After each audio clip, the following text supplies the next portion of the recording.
C'est évidemment une très belle trilogie qui se complète après 18, 19, 20 et une très belle série depuis le millésime 2015. On ne va plus parler de millésime du siècle à Bordeaux tant le niveau est excellent depuis plusieurs années.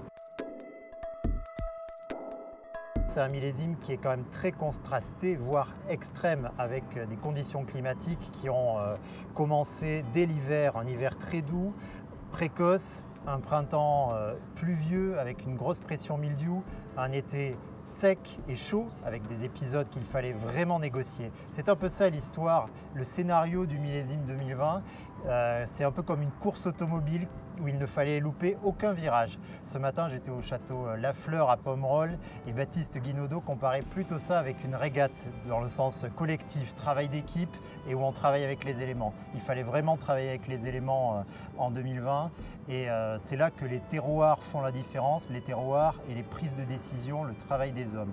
Donc au total, ça donne un millésime excellent de très haut niveau, un millésime qui n'est pas toujours homogène. Il y a certainement des terroirs qui ont été un petit peu plus en souffrance que d'autres par rapport aux chaleurs et à la sécheresse estivale, mais on a des vins de très belle qualité avec un profil plus concentré, certainement plus tannique que 2019 qui était davantage sur la luminosité et l'éclat.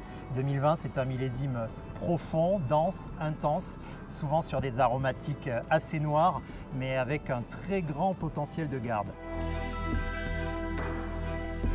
Commençons par le Médoc avec Saint-Julien, deux très grandes réussites. Léoville-Lascaz, un vin très identitaire, un vin de lieu magnifique, un peu austère, mais qui a ce potentiel exceptionnel que l'on va retrouver dans plusieurs dizaines d'années. J'espère qu'on sera là pour le goûter. Du cru Beaucaillou, très beau, très élégant. À Margaux, qui est un peu plus disparate, on a beaucoup aimé Bran-Cantenac et Rosan-Ségla. Et un petit focus évidemment sur la rive droite. Alors la rive droite, on a de très belles réussites à Pomerol, parfois des vins qui étaient un peu plus sur le côté mûr, voire parfois alcooleux du Merlot, mais on a quand même des réussites exceptionnelles. On va trouver Château Gazin, Château Mazères et un splendide vieux Château Certan.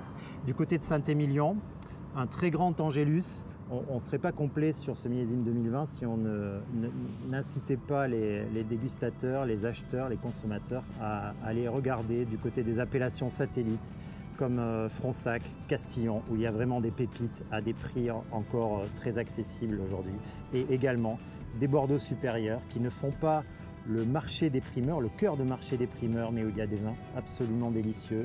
On pense à Marjos, à Régnac, à Domaine du Bouscat, à Thieullet, à Girolate, tous ces vins qui font aussi le cœur battant de Bordeaux. Bref, c'est un très beau millésime, il faut en mettre dans sa cave, n'hésitez pas.